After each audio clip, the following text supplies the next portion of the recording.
Welcome back friends. ఈరోజు మనం Telangana government యొక్క అఫీషియల్ మ్యాగజైన్ తెలంగాణ పత్రిక మాసపత్రిక అనే దాని గురించి డిస్కస్ చేద్దాము. మోస్ట్ ప్రాబ్లీ ఎగ్జామ్లో క్వశ్చన్స్ అనేవి ఇక్కడ నుంచి స్ట్రేట్గా రావడం జరుగుతుంది. సో టు ద పాయింట్ అనమాట. మొత్తం డిస్కస్ చేయకుండా మేజర్గా ఉన్న main important key words, key items discuss చేద్దాం. ఇక్కడ ఈ కార్మికులకు సంబంధించి ఈ కార్మిక వేతన సవరణ అని చెప్పి తెలంగాణ ప్రభుత్వం తీసుకొచ్చింది. దీన్ని 4 రకాలుగా విభజించారు. Unskilled, semi skilled, skilled, high skilled ఇక్కడ ఇచ్చారండి. మొత్తం 4 కేటగిరీలు.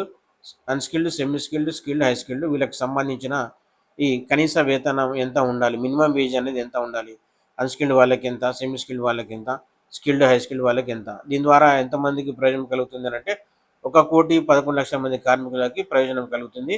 ఎప్పటి నుంచి? విత్ ఎఫెక్ట్ ఫ్రమ్ జూన్ 1, 2026 నుంచి ఇది అమల్లోకి రానుంది.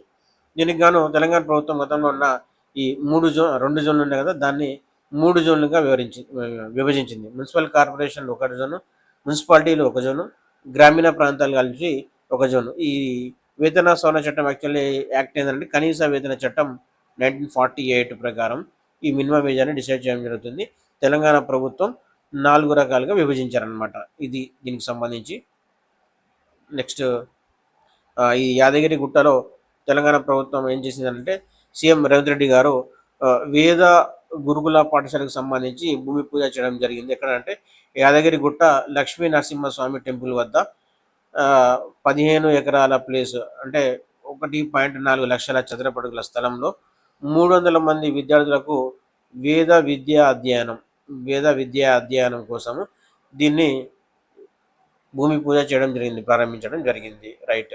ఈ నెక్స్ట్ సెక్రటేరియట్లో తెలంగాణ ముఖ్యమంత్రి రేవంత్ రెడ్డి గారు కొన్ని కార్యక్రమాలను ఇనాగ్రేషన్ చేయడం జరిగింది వర్చువల్గా. అందులో ఏంటంటే ఒకే రోజు 8,000 ఇందిరా స్త్రీ శక్తి భవనాలకి శంకుస్థాపన చేయడం జరిగింది.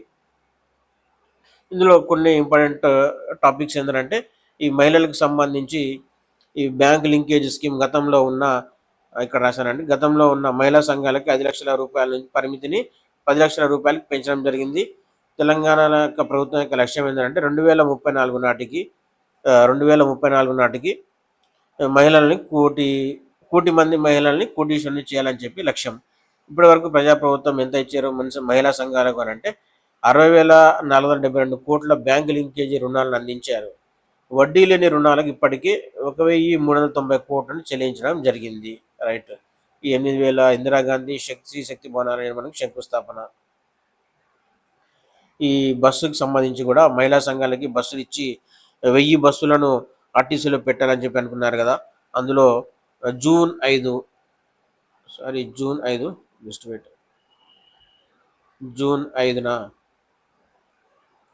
553 బస్సులను పరేడ్ గ్రౌండ్లో ఒకే రోజు ప్రారంభించడం జరిగింది. మహిళా సంఘాలకు ఇచ్చారు ఇవి.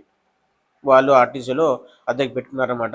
నెక్స్ట్ ధాన్యం కొనుగోలుకు సంబంధించి తెలంగాణలో అంటే ఈ ధాన్యానికి సంబంధించి ఫుడ్ ఆహార మరియు పరిశ్రమ శాఖ మంత్రి ఉత్తమ్ కుమార్ రెడ్డి గారు ఇచ్చిన గణాంకాల ప్రకారం ఏంటంటే ఎంత వరి పండిందనంటే 141 లక్షల మెట్రిక్ వరి ధాన్యం సాగు అయిందంట. సాగు అయితే ఇందులో ప్రభుత్వం ఎంత 75 లక్షల మెట్రిక్ టన్నుల వరి ధాన్యం ఇక్కడ ఇచ్చారు. 75 లక్షల మెట్రిక్ టన్నుల వరి ధాన్యం కొనుగోలు లక్ష్యంగా కనీస మద్దతు ధరను చెల్లించి కొనుగోలు చేయడం జరుగుతుంది. దీనికి గాను 8,575 వరి ధాన్యం కేంద్రాలను ఏర్పాటు చేశారు. రైట్. టు ద పాయింట్ అండి. ఈ గవర్నమెంట్ సంబంధించిన కొన్ని స్కీమ్స్. 2వ విడతలోనూ 2.5 లక్షల ఇందిరమ్మ ఇల్లు అని చెప్పి న్యూస్. ఇక్కడ గోదావరి పుష్కరాలకు సంబంధించి 1000 కోట్లు, జూనియర్ కాలేజీలో మధ్యాహ్న భోజనానికి పథక ప్రారంభం. దీనికి మంత్రివర్గం ఆమోదం తెలిపిందనమాట. 2వ విడత ఇందిరమ్మ ఇళ్ళ మంజూరుకి రాష్ట్ర కేంద్రం ఆమోదం తెలిపింది. మొత్తం 2,50,000 మందికి అంటే 2,50,000 మందికి ఈ ఇందిరమ్మ ఇల్లు ఇవ్వాలనుకున్నారు. ప్రతి నియోజకవర్గానికి 2,000 చొప్పున ఇళ్లను మంజూరు చేయాలని చెప్పి నిర్ణయించారు. రైట్. దీనికి సంబంధించి మినిస్ట్రీ ఎవరు కన్సర్న్ సమాచార పౌర సరఫరాల సంబంధ శాఖ మంత్రి పొంగులేటి శ్రీనివాసరెడ్డి, ఈయననే కదా గృహ నిర్మాణ శాఖ మంత్రి. రైట్. దీనికి సంబంధించి ఈ జూన్ 2 నాటికి 2 లక్షల ఇళ్ల గృహ ప్రవేశాలు జరుగుతాయని చెప్పారు. ఇది కుమ్రం భీం ఆసిఫాబాద్ జిల్లా, ఇక్కడ రాశాను, ఆసిఫాబాద్లోని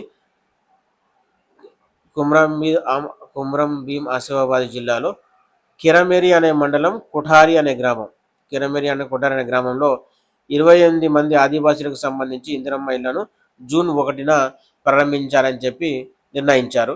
ప్లస్ హైదరాబాద్ మహానగరం క్యూర్ పరిధిలోని 24 నియోజకవర్గాల్లో ఎల్ఐజి లోవర్ ఇన్కమ్ గ్రూప్ ఉంది కదా, వీళ్ళకి 1,00,000 ఇల్లు ఇవ్వాలని చెప్పి కేబినెట్ నిర్ణయించింది. మొత్తం వివిధ దఫాలుగా రాష్ట్రంలో ఎంతమంది గుడిసెల్లో ఉంటున్నారంటే 15,000 మంది గుడిసెలు ఉంటున్నట్టు ప్రభుత్వం గుర్తించింది. వచ్చే ఏడాది నాటికి జరిగిన గోదావరి పుష్కరాలకి, ఇందాక చెప్పాను కదా, గోదావరి పుష్కరాలకి 1000 కోట్లు ఇప్పుడంటే వచ్చే ఏడాది జూన్ 2026 నుంచి 27 వరకు జరగనున్నాయి. దీనికి 1000 కోట్లు అంటే 2027లో జరగనున్నాయి. నెక్స్ట్ ఇది కూడా ఇక్కడ ఇంపార్టెంట్ అండి. ఇది next generation life sciences policy 2026 to 2030. ఇది యాక్చువల్లీ ఎక్కడ ఈ పాలసీని ఆవిష్కరించారంటే దావోస్లో అండి. దావోస్లో ఈ లైఫ్ సైన్సెస్కి సంబంధించి అనమాట. దీని ద్వారా ఏంటంటే వచ్చే 5 ఏళ్లలో 5 లక్షల ఉద్యోగాలతో పాటు $25 బిలియన్ పెట్టుబడులను ఆకర్షించాలని చెప్పి ప్రభుత్వం లక్ష్యంగా పెట్టుకున్నది.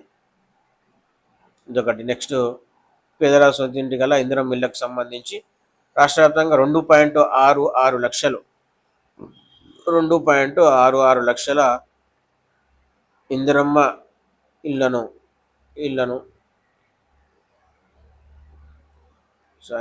లక్ష్యంగా పెట్టుకుంటే 2.24 లక్షల ఇళ్ళు వివిధ దశలో పురోగతిలో ఉన్నాయి. అత్యధికంగా ఎక్కడ నిర్మించారండి? ఖమ్మం జిల్లాలో 1,037 ఇళ్ళు నిర్మాణం అనేది పూర్తయిపోయింది. ఇక్కడ ఇచ్చారు 2వ విడతలో ఇందిరమ్మ ఇళ్లను జూన్ 1 కొమరంభీంలో కొఠారి అనే గ్రామంలో రేవంత్ రెడ్డి ప్రారంభించారు, ఇవ్వనున్నారని చెప్పారు. ఇది పొలిటికల్కి సంబంధించిన న్యూస్. ఇది విద్యా వారోత్సవాలు, ప్రజాపాలన ప్రగతి ప్రణాళిక అని చెప్పి ప్రభుత్వం 99 రోజుల పాటు కార్యక్రమం నిర్వహిస్తుంది. ఇందులో భాగంగా విద్యా వారోత్సవాలు ఇప్పుడు మే 11 నుంచి మే 17 వరకు విద్యా వారోత్సవాలు. దీన్ని సీఎం రేవంత్ రెడ్డి గారు ఎల్బీ స్టేడియం నుంచి ప్రారంభించడం జరిగింది. ఎల్బీ స్టేడియం నుంచి రేవంత్ రెడ్డి గారు విద్యా వారోత్సవాలు అనే కార్యక్రమాన్ని మే 11 నుంచి మే 17 వరకు ప్రారంభించారు. నెక్స్ట్ ఈ గవర్నమెంట్ టీచర్స్కి సంబంధించి విదేశాలలో విదేశీ విద్యా విధానం ఎలా ఉంది అని తెలుసుకోవడానికి గాను తెలంగాణ ప్రభుత్వం 25 మంది ప్రభుత్వ ఉపాధ్యాయులను ఫిన్లాండ్ దేశానికి పంపించడం జరిగింది. రీసెంట్గా వాళ్ళు వచ్చారు. ప్రభుత్వం కూడా త్వరలో వాళ్ళతో సమీక్ష నిర్వహించనుందని చెప్పారు. భవిష్యత్తులో ఎంతమందిని, ఇంకా 500 మంది ప్రభుత్వ ఉపాధ్యాయులను వివిధ దేశాలకు, ఆయా దేశాల యొక్క విద్యా విధానాలను అధ్యయనం చేయడానికి పంపిస్తామని చెప్పడం జరిగింది. ఇంకా ఇక్కడ పాఠశాల విద్యార్థులకు ప్రభుత్వ పాఠశాలలో ఈ విద్యా సంవత్సరం నుంచి నర్సరీ నుంచి 12వ తరగతి వరకు ప్రవేశపెడుతుందని చెప్పారు. ఇంటర్ డ్రాప్అవుట్స్ ఇక్కడ ఇంపార్టెంట్ అండి.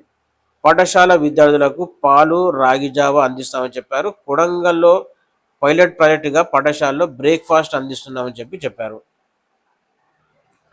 రైట్. 200% రేట్ ఛార్జీలు పెంచారు. యంగ్ ఇండియా స్కూల్స్ ఉన్నాయి కదా, 100 నియోజకవర్గ విద్యాశాఖ 100 నియోజకవర్గాల్లో 100 యంగ్ ఇండియా ఇంటిగ్రేటెడ్ స్కూల్స్ని 20,000 కోట్లతో నిర్వహిస్తున్నామని ప్రభుత్వం చెప్పడం జరిగింది. ఎడ్యుకేషన్ కిట్ అనేది గవర్నమెంట్ ఈసారి తీసుకొని రావడం జరిగింది. అందులో ఇక్కడ ఇచ్చారు కదా, 19 లక్షల మంది విద్యార్థులకి బెనిఫిట్ కలుగుతుంది. ఎడ్యుకేషన్ కిట్ కోసం 1000 కోట్లు ఖర్చు చేస్తున్నామని చెప్పారు. నెక్స్ట్ ముందున్నది ఆర్టికల్, ఆ న్యూస్. ఈ 5,000 కోట్లు అదనంగా కేటాయించని చెప్పి కేంద్ర ఆర్థిక శాఖ మంత్రి నిర్మలా సీతారామన్ గారిని డిప్యూటీ సీఎం బట్టి విక్రమార్క గారు కలిసి ఈ స్కీమ్కి సంబంధించి scheme for special assistance to state for the capital investment చెప్పి కేంద్ర ప్రభుత్వం ప్రారంభించింది. దానికి గాను రాష్ట్రానికి కూడా 5,000 కోట్లు ఇవ్వాలని చెప్పి రిక్వెస్ట్ చేయడం జరిగింది. యంగ్ ఇండియా రెసిడెన్స్ స్కూల్కి సంబంధించి ఇక్కడ ఉన్నదండి. ఈ ఎవరు సహకారం అందిస్తున్నారంటే ఏషియన్ డెవలప్మెంట్ బ్యాంక్ సహకారంతో 4,000 కోట్ల వ్యయంతో young India integrated residential schools project Asian infrastructure investment bank సహకారంతో 4,000 కోట్లు. వీళ్ళు ఏషియన్ డెవలప్మెంట్ బ్యాంక్ 4,000 కోట్లు. Next Asian infrastructure investment bank sorry Asian infrastructure investment bank కూడా ఆర్థికంగా సహకారం చేయనున్నారు. దీనికి గాను డిపార్ట్మెంట్ ఆఫ్ ఎకనామిక్ అఫైర్స్ ద్వారా తెలంగాణ ప్రభుత్వం అనేది అనుమతులు అనేది తీసుకున్నది. నెక్స్ట్ ప్రభుత్వ బడులకు సంబంధించి సీఎం రేవంత్ రెడ్డి గారు విద్యాశాఖలో అంటే 8% బడ్జెట్ 8% కేటాయింపులు చేశామని చెప్పారు. భవిష్యత్తులో ఎంత 15% కేటాయింపులు పెంచుతామని చెప్పడం జరిగింది. ఇక్కడ యంగ్ ఇండియా ఇంటిగ్రేటెడ్ స్కూల్స్ 100 నియోజకవర్గాలకు సంబంధించి విద్యా బడ్జెట్ 2026-27కి సంబంధించి గాను 26,674 కోట్లు కేటాయింపులు చేశారండి. ఇది గతంతో పోలిస్తే ఇది మొత్తం బడ్జెట్లో ఎంత వాటా అంటే ఎంత శాతం అంటే 8.23. గతంలో 23,000 కోట్లు ఇస్తే ఈసారి 26,000 కోట్లు. రఫ్ క్యాలిక్యులేషన్ 26 కోట్లకు పెంచడం జరిగింది. ఇది గతంలో 7.5% అంటే ఇప్పుడు 8.23% అనమాట. ఇంక్రిమెంట్ అంటే పెరగడం జరిగింది. ఒక మోడల్ స్కూల్ రంగారెడ్డి జిల్లా మంచాల మండలంలో Arutla Telangana public school government అఫీషియల్గా తీసుకున్న ప్రాజెక్ట్ ఏంటంటే తెలంగాణ పబ్లిక్ స్కూల్స్ అని చెప్పి ఒక ప్రాజెక్ట్ అనేది తీసుకున్నది. దానికి సంబంధించి ఒక మోడల్ స్కూల్ ఎక్కడ ఆరుట్ల రంగారెడ్డి జిల్లా మంచాల మండలంలో ఆరుట్ల అనే గ్రామంలో ఈ తెలంగాణ పబ్లిక్ స్కూల్ అనేవి ప్రారంభించారు. రాబోయే 100 స్కూళ్ళను సేమ్ ఇదే ఒక మోడల్గా తీసుకొని ఉన్నారనమాట. ఇందులో ఏముంటుంది, నూతన విద్యా విధానం నర్సరీ నుంచి 12th వరకు ఎడ్యుకేషన్ ఒకే విధంగా ఉండాలని చెప్పి అనుకున్నారు. విద్యా కిట్లు గతంలో చెప్పాం కదా అంతకుముందే ముందు. ఇక్కడ 1000 కోట్లు అంటే ఇక్కడ 1,100 కోట్లతో విద్యా కిట్లు 19 లక్షల మంది విద్యార్థులకి ప్రయోజనం కలుగుతుంది. ఇందులో 9 వస్తువులు ఉంటాయి ఈ కిట్లో, బుక్స్, స్టేషనరీ అవన్నీ కలిపి అనమాట. పుష్కరాలకు సంబంధించి సారీ అండి, సరస్వతి నది పుష్కరాలు ఇవి. సరస్వతి నది పుష్కరాలు ఇక్కడ ఉంది. మే 21న ఎక్కడ ప్రారంభమైందంటే భూపాలపల్లి జిల్లా, జయశంకర్ భూపాలపల్లి జిల్లా మహాదేవ్పూర్ మండలం. ఇక్కడ సరస్వతి పుష్కరాలు అనేవి ప్రభుత్వం అనేది ప్రారంభించింది. వారాన్ వెస్ట్ ఇక్కడ స్వచ్ఛ భారత్ 2.0కు సంబంధించి న్యూఢిల్లీలో ఒక కాన్ఫరెన్స్ అనేది జరిగింది. దాంట్లో రాష్ట్ర డిప్యూటీ సీఎం బట్టి విక్రమార్క గారు ఈ కార్యక్రమంలో హాజరయ్యారు. ఇక్కడ ఉన్న న్యూస్ ఏంటంటే తెలంగాణ ప్రభుత్వం ఈ మున్సిపాలిటీలో ఎలాంటి ఇనిషియేటివ్స్ తీసుకుంటున్నది అని చెప్పారు. ఈ స్వచ్ఛ భారత్కు సంబంధించి స్వచ్ఛ భారత్ మిషన్ డైరెక్టర్ రూపా మిశ్రా గారు 2040 నాటికి భారతదేశం వికసిత్ భారత్గా, అందులో ఉన్న లక్ష్యం ఏంటంటే భారతదేశ ఆర్థిక వ్యవస్థని 30 నుంచి 35 ట్రిలియన్ డాలర్ పెట్టుకున్నారు కదా. తెలంగాణ కూడా అలాంటి లక్ష్యంతోనే 2034 తెలంగాణ రైజింగ్ విజన్ అని చెప్పి ఒక లక్ష్యంగా పెట్టుకున్నది. నెక్స్ట్ ఇక్కడ ఇందాక విద్యా వారోత్సవాలు కదా, ఇది రైతు వారోత్సవాలు అనమాట. ఈ ప్రజాపాలన ప్రగతి ప్రణాళికలో ఈ రైతు వారోత్సవాలు మే 4 నుంచి మే 9. దీనికి సంబంధించి ఒక కార్యక్రమము ఇక్కడ నేల ఆరోగ్యం శాస్త్రీయ సాగుకు సంబంధించి తొలి అడుగు ఎక్కడనంటే రైతు వారం అని చెప్పి ఫస్ట్ రోజే మే 4 అంటే రైతు వారోత్సవ దినోత్సవం, రైతు వారం అని చెప్పి అగ్రికల్చర్ మినిస్టర్ తుమ్మల నాగేశ్వరరావు గారు వికారాబాద్ జిల్లా తాండూరులో, ఇక్కడ ఉంది కదా తాండూరులో ఈ కార్యక్రమాన్ని ప్రారంభించారనమాట. రైతు వారం అని చెప్పి. రైతు మేళా ఎక్కడనంటే హన్మకొండలో మంత్రులు పొంగులేటి శ్రీనివాసరెడ్డి, కొండా సురేఖ గారు ప్రారంభించారు. అది రైతు మేళా, ఇది రైతు వారం అండి, కన్ఫ్యూజ్ కావద్దు. నెక్స్ట్ ఈ తెలంగాణకు ప్రధానమంత్రి నరేంద్ర మోడీ రావడం జరిగింది. ఈ క్రమంలో కొన్ని శంకుస్థాపనలు వర్చువల్గా చేయడం జరిగింది. అది తెలంగాణలో తొలి పిఎం మిత్ర పార్క్ ఉంది, టెక్స్టైల్కి సంబంధించి వరంగల్లో దాన్ని ఇనాగ్రేట్ చేశారు. నెక్స్ట్ రైల్వే ప్రాజెక్ట్ ఒకటి ఉంది, దాన్ని జాతికి అంకితం చేయడం జరిగింది. అది ఎక్కడి నుంచి అంటే కాజీపేట నుంచి విజయవాడ మల్టీ టాస్కింగ్ ప్రాజెక్టు. దీనిని ప్లస్ కాజీపేట అండర్ రైల్ బైపాస్ను ప్రారంభించారు. ఇందులో కీలకమైన ప్రాజెక్ట్ అనేది దీన్ని జాతికి అంకితం చేయడం జరిగింది. ప్లస్ ఉమ్మడి నల్గొండ జిల్లాలో మల్కాపూర్లో Indian oil corporation limited green field oil టెర్మినల్ను ప్రధానమంత్రి ప్రారంభించారు. ఇది కూడా ఇంపార్టెంట్ అండి. ఇక్కడ గ్లోబల్ నాస్కామ్ జీసీసీ సమ్మిట్ అని చెప్పి ఎక్కడ జరిగింది, ముంబైలో జరిగితే ఐటీ మినిస్టర్ దుద్దిల్ల శ్రీధర్ బాబు గారు దీనికి హాజరయ్యారు. ఇక్కడ తెలంగాణ ఏం చేయాలనుకుంటుందని చెప్పారు. 2027 నాటికి ఇక్కడ ఇచ్చారు కదా, దేశ జీడిపిలో తెలంగాణ యొక్క వాటా 10% ఉండాలని చెప్పి అనే లక్ష్యంతోనే తెలంగాణ రైజింగ్ అని చెప్పి ఒక తెలంగాణ రైజింగ్ విజన్ 2047కి శ్రీకారం చుట్టామని చెప్పారు. కొడంగల్కి సంబంధించి సీఎం రేవంత్ రెడ్డి గారు అక్కడ కొన్ని ప్రోగ్రామ్స్ని లాంచ్ చేయడం జరిగింది. అందులో పెద్దగా ఏమి ఇంపార్టెంట్ ఏం లేదు, ఎగ్జామ్ పర్పస్గా విద్యతో అభివృద్ధి అని చెప్పి young India international residential schools ఉంది కదా, దానికి సంబంధించి శాసన మండలి స్పీకర్ చైర్మన్ అంట కదా ఉత్తా సుఖేందర్ రెడ్డి, సినిమాటోగ్రఫీ అండ్ రోడ్ల భవనాల శాఖ మంత్రి కోమటిరెడ్డి గారు కొండమల్లేపల్లిలో ఈ యంగ్ ఇండియా ఇంటర్నేషనల్ రెసిడెన్షియల్ స్కూల్స్కి ఇనాగ్రేట్ అంటే ఫౌండేషన్ స్టోన్ వేయడం జరిగింది. నెక్స్ట్ ప్రాణహితకు సంబంధించి త్వరణ చర్చలు అని చెప్పి ఇక్కడ అంటే ఎగ్జామ్ పర్స్పెక్టివ్గా ఇంపార్టెంట్ ఏం లేదు. ఎల్ఎన్టీ అంటే మోస్ట్ ఎక్స్పెక్టెడ్ క్వశ్చన్ ఈసారి ఏంటంటే హైదరాబాద్లో ఉన్న మెట్రో రైల్ అనేది ఎల్ఎన్టీ సంస్థ యొక్క ఆధీనంలో ఉండేది. ఇది 3 ఫేజులుగా ప్రారంభమైందండి. అంటే ఫస్ట్ ఫేజ్ 1 అనేది నడుస్తున్నది, ఫేజ్ 2 ఫేజ్ 3 అనేది ఇంకా వర్క్స్ అనేవి జరుగుతున్నాయి. ఫేజ్ 1 అనేది ఇందులో 3 కారిడార్లు ఐ థింక్ 3 కారిడార్లు మొత్తం 69 కిలోమీటర్లు, 57 స్టేషన్లు, 3 కారిడార్లు ఉన్న ఈ ఫేజ్ 1ని ఎల్ఎన్టీ సంస్థ ఆధీనంలో ఉండే దీన్ని తెలంగాణ ప్రభుత్వం అనేది ఇక్కడ నుంచి ఇందులో వాటాను ప్రభుత్వం అనేది కొనుగోలు చేసింది. ఇందులో ఉన్న వాటాలు ఏంటంటే 1461.67 ఇక్కడ ఉన్నాయి కదా, 1461.67 కోట్ల విలువైన షేర్లను బదిలీ చేసి మొత్తం 100% వాటా ప్రభుత్వం అనేది హస్తగతం చేసుకున్నది. HMRL Hyderabad metro rail limited యొక్క చైర్మన్ ఎవరంటే సిఎస్ కె రామకృష్ణారావు, దీని యొక్క ఎండి అని అంటే సర్ఫరాజ్ అహ్మద్, దీని ఐఏఎస్.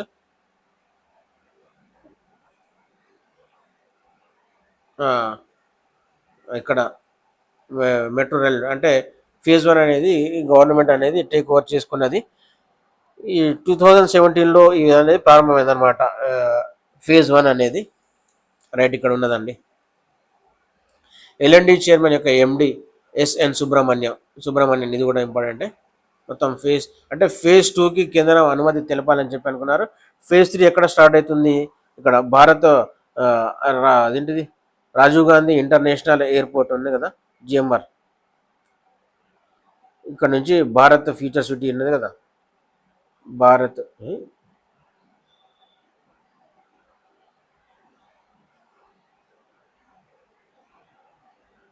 ఫ్యూచర్ సిటీ ఇక్కడ ఫేజ్ 3 అనమాట. ప్రజెంట్ ఫేజ్ 2కి సంబంధించి రేవంత్ రెడ్డి గారు కేంద్ర పట్టణ శాఖ మంత్రి ఎవరు మనోహర్ ఖట్టర్ గారిని దీనికి అనుమతులు ఇవ్వాలని చెప్పి అడగడం జరిగింది. ఇందులో కేంద్ర ప్రభుత్వం కూడా భాగస్వామ్యం ఉండాలని చెప్పి రిక్వెస్ట్ చేశారు. మొత్తం ఫేజ్ 2లో 7 కారిడార్లు 122.9 కిలోమీటర్ల మేరకు విస్తరణ. ఫేజ్ 1 69 కిలోమీటర్లు, ఫేజ్ 2 డబల్ అనుకుందాం 122.9 కిలోమీటర్లు. ఇది ఫేజ్ 2 అండి.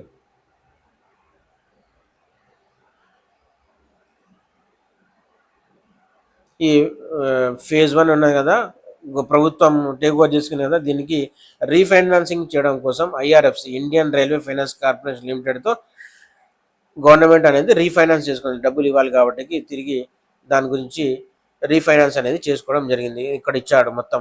ఇగో ఫేజ్ 1 ఎంత, 69.2 కిలోమీటర్ల పొడవు, 3 కారిడార్లు, 57 స్టేషన్లతో ఫేజ్ 1 ఉండేది. ఫేజ్ 2 ఇందాక డిస్కస్ చేసాము, 122.9 కిలోమీటర్లు. ఇక నుండి ఇందులో మొత్తం 100% షేర్ అనేది గవర్నమెంట్దే. మూసీ రివర్ రీజనరేషన్ ఉంది కదా, అది పునరుజ్జీవన పథకానికి సంబంధించి ఇది స్కీమ్ అనమాట. యాక్చువల్లీ మొత్తం 5 దశలు అండి ఇక్కడ ఇచ్చాడు. తొలి దశ ప్రజెంట్ నడిచేది, తొలి దశ ఎంత 21 కిలోమీటర్లు ఉంటే ఇందులో ఎలాంటి ఇబ్బందులు లేని 5 కిలోమీటర్ల పనులకి క్యాబినెట్ సబ్ కమిటీ అనేది ఆమోదం తెలిపింది. ఇక్కడ ఇచ్చాడు మొత్తం మూసీ పునరుజ్జీవన ప్రాజెక్ట్ 5 దశలు, మొత్తం ఏంటంటే 55 కిలోమీటర్ల వరకు అభివృద్ధి పనులు చెప్పడం జరిగింది. మొత్తం 5 దశలు 55 కిలోమీటర్లు. ఫేజ్ 1కి సంబంధించి ఈ 21 కిలోమీటర్లకు సంబంధించిన అదనమాట. ఇక్కడ ఎంత, దీని యొక్క కోట్ల వ్యయం 7,055 కోట్ల రూపాయలు. దీనికి ఎవరు ఫండ్ చేస్తున్నారు? ఫైనాన్షియల్ అసిస్టెన్స్ అంటే ఏషియన్ డెవలప్మెంట్ బ్యాంక్ సంబంధించి వాళ్ళు ఫైనాన్షియల్ అసిస్టెన్స్ చేస్తున్నారు. ఫస్ట్ ఫేజ్ ఎక్కడ ఉందంటే హిమాయత్ సాగర్ నుంచి బాబుఘాట్ వరకు, ఉస్మాన్ సాగర్ నుంచి బాబుఘాట్ ఎన్ని 21 కిలోమీటర్లు. ఇదేంది ఈ రెండు ఏంటంటే మూసీ నది యొక్క ఉపనదులు అనమాట. హిమాయత్ సాగర్, ఉస్మాన్ సాగర్ ఫస్ట్ ఫేజ్ ఇది ఏషియన్ డెవలప్మెంట్ ఫైనాన్షియల్ అసిస్టెన్స్. మొత్తం ఈస్ట్ టు వెస్ట్ కారిడార్లో భాగంగా నార్సింగి టు గౌరెల్లి 55 కిలోమీటర్ల మేరకు ఎలివేటెడ్ కారిడార్ నిర్మాణం చేయనున్నామని చెప్పి ఒక డిపిఆర్ ప్రభుత్వం అంటే వివరించడం జరిగింది గవర్నమెంట్కి. వీళ్ళు మూసీకి సంబంధించి ఈ చైర్మన్ అంటారు కదా, ఈవి నరసింహారెడ్డి అండి. ఇప్పుడు 2026 ఆగస్ట్ నుంచి స్టార్ట్ చేయాలి, డిసెంబర్ 2027 నాటికి కంప్లీట్ చేయాలన్నమాట లక్ష్యము. గవర్నమెంట్ స్కూల్స్కి సంబంధించి ఆర్టికల్ ఇక్కడ మొత్తం గవర్నమెంట్ స్కూల్స్ ఎన్ని ఉన్నాయి? 26,000 ప్రభుత్వ పాఠశాలలు ఉంటే ఇందులో 18 లక్షల మంది విద్యార్థులు ఉన్నారు. 11,000 ప్రైవేట్ స్కూల్స్ ఉంటే ఇందులో 33 లక్షల మంది విద్యార్థులు ఉన్నారు. నెక్స్ట్ రైజింగ్ తెలంగాణకు సంబంధించి రైతులకు సంబంధించి ఇక్కడ ఇచ్చారనమాట. మొత్తం ప్రభుత్వం ఏం చేసింది? రైతు భరోసా, రైతు రుణమాఫీకి 4 విడతల్లో సుమారు 20,600 కోట్ల రూపాయల రుణమాఫీ చేసినట్లు గవర్నమెంట్ తెలిపింది. దీని ద్వారా 25 లక్షల మందికి బెనిఫిట్ అనేది కలిగింది. చేనేత కార్మికులకు సంబంధించి నేతన్న భరోసా అనే కార్యక్రమం చేనేత కార్మికులకి 18,000 రూపాయల ఆర్థిక సాయం ప్రకటించింది. నెక్స్ట్ తెలంగాణ రైజింగ్ పేరుతో విదేశీ పెట్టుబడులు ఉన్నాయి కదా, 2.44 లక్షల కోట్ల పెట్టుబడుల ఒప్పందాలు కుదిరినట్లు గవర్నమెంట్ తెలిపింది. ప్యూర్ రేర్ తెలుసు కదా, దీనికి సంబంధించి కొన్ని ఇనిషియేటివ్ అంటే 2047 నాటికి తెలంగాణ రైజింగ్ విజన్, దానికి సంబంధించి ప్యూర్ రేర్ అని ప్రభుత్వం తీసుకొచ్చింది. అంతర్జాతీయ స్థాయి పెట్టుబడులను పారిశ్రామిక అభివృద్ధి ద్వారా 2034 నాటికి రాష్ట్ర జీడిపి లక్ష్యం ఎంతనండి? $1 ట్రిలియన్ చేరాలని చెప్పి లక్ష్యం ప్రభుత్వం పెట్టుకున్నది. ఈ ఆదివాసీలకు సంబంధించి కొంతమంది ఇక్కడ నుంచి ఆదిలాబాద్ జిల్లా ఉట్నూరు మండలం గోండుగూడకు చెందిన ఒక 50 మంది ఆదివాసులను హైదరాబాద్కి మొట్టమొదటిసారిగా తీసుకొని రావడం జరిగింది. ఎందుకంటే వాళ్ళు హైదరాబాద్ చూడలేదని చెప్పి తెలంగాణ పర్యాటక శాఖ మంత్రి ఎవరు? జూపల్లి కృష్ణారావు ఈ కార్యక్రమానికి హాజరయ్యారు. ఇవి నెక్స్ట్ ఇక్కడ EEPC India southern reason awards for exports అనే ఒక కార్యక్రమం జరిగింది. ఎక్కడ జరిగింది? ఇది బేగంపేటలోని ఐటీసీ కాకతీయాలో జరిగింది. దీనికి ఎవరు హాజరయ్యారు? ఐటీ మినిస్టర్ దుద్దిల్లా శ్రీధర్ బాబు గారు. ఇక్కడ కొన్ని ట్రెండ్స్ ఉన్నాయండి. 2024-25 నాటికి ఇంజనీరింగ్ ఎగుమతులు ఎక్స్పోర్ట్స్లో $116.67 బిలియన్ ఎగుమతులు, అంటే మొత్తంలో ఇందులో ఎంత? 27 వీటి యొక్క వాటా ఇంజనీరింగ్ ఎగుమతులు. మరి తెలంగాణలో ఎన్ని ఉన్నాయనంటే 7.5 బిలియన్ ఎగుమతులు తెలంగాణ నుంచి ఉన్నాయి అని చెప్పడం జరిగింది. సింగరేణికి సంబంధించి కొత్త గనులు, కాకపోతే 2026లో 3 గనులు, 27లో 2 గనులు ప్రభుత్వం అనేది ప్రారంభించాలని చెప్పి లక్ష్యంగా పెట్టుకున్నది. ఎందుకనంటే ప్రస్తుతం ఉన్న గనులు మూతపడే దశలో ఉన్నాయి కాబట్టి కొత్తగా గనులను ప్రారంభించాలని చెప్పి ప్రభుత్వం నిర్ణయించింది. దీనికి గాను ఒడిశాలో నైని బ్లాక్ని ఒడిశా రాష్ట్ర ప్రభుత్వ సహకారంతో తెలంగాణ ప్రభుత్వం అనేది ప్రారంభించడం జరిగింది. రైట్. నెక్స్ట్ కొత్తగూడెంలోని వీకే కోల్ మైన్ కూడా, ఇది కూడా ఇక్కడ ఎంత ఉన్నది? 190 మిలియన్ టన్నుల బొగ్గు నిల్వలు గల వీకే కోల్ మైన్ ప్రధానమైంది. ఇక్కడ ఇది కొత్తగూడెంలో ఉంది. నెక్స్ట్ ఏరోస్పేస్ ఈజ్ ఇంపార్టెంట్ అండి. యాక్చువల్లీ ఈ ఐటీపీ ఏరో ఇండియా అనేది ఒక మ్యానుఫ్యాక్చరింగ్ ప్లాంట్. ఇది యాక్చువల్లీ దీనికి సంబంధించానంటే విమాన ఇంజన్ల తయారీ కావాల్సిన స్పేర్ పార్ట్స్కు సంబంధించి మ్యానుఫ్యాక్చరింగ్ ఇది యాక్చువల్లీ స్పెయిన్ దేశానికి సంబంధించింది. ఈ ఐటీపీ ఏరో అనే సంస్థ స్పెయిన్ దేశానికి సంబంధించింది. దీన్ని తెలంగాణలో ఏర్పాటు చేయడం ఉన్నారు. దీనికి సంబంధించి ఫౌండేషన్ స్టోన్ దుద్దిల శ్రీధర్ బాబు గారు వేయడం జరిగింది. ఇక్కడ రంగారెడ్డి జిల్లా శంషాబాద్ హార్డ్వేర్ పార్కులో. దీనిలో ఇక్కడ ఏంటంటే వరుసగా 5 ఏళ్ళు కేంద్రం నుంచి best state for aerospace award అనేది కన్సిక్యూటివ్గా తెలంగాణ స్టేట్ అనేది పొందుతుందని చెప్పడం జరిగింది. నెక్స్ట్ 4 ఇంపార్టెంట్ అండి. ఇది తెలంగాణ ప్రభుత్వం సీఎం రేవంత్ రెడ్డి గారు 4 దేవాలయాలకు గాను పునర్నిర్మాణం చేయాలి దానికి అని చెప్పి ప్రకటించారు. అదేంటంటే బాసర సరస్వతి దేవాలయం ఒకటి, నెక్స్ట్ ఇది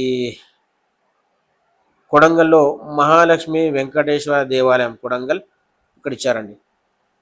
ప్రముఖ దేవాలయాలుగా పేరుగాంచిన బాసర సరస్వతి దేవాలయం, కొడంగల్లోని మహాలక్ష్మి వెంకటేశ్వర స్వామి ఆలయం, కోస్గిలో వేణుగోపాల స్వామి ఆలయం, కాళేశ్వర ముక్తేశ్వర ఆలయం, ఈ నాలుగింటికి పునర్నిర్మాణం చేయాలని చెప్పి రేవంత్ రెడ్డి గారు నిర్ణయించారు. ప్రాణహిత చేవెళ్ళ. నెక్స్ట్ హైదరాబాద్కి సంబంధించి ఇది గ్లోబల్ కెపాసిటీ సెంటర్ని హైదరాబాద్ అవుట్ సైడ్ కూడా ఏర్పాటు చేయాలని చెప్పి ప్రభుత్వం అనేది నిర్ణయించింది. దీనికి సంబంధించిన ఒక సమీక్ష ఇదండి ఈ తెలంగాణ అఫీషియల్ మ్యాగజైన్ తెలంగాణ మాసపత్రిక జూన్ 2026కి సంబంధించింది. థ్యాంక్ యూ అండి.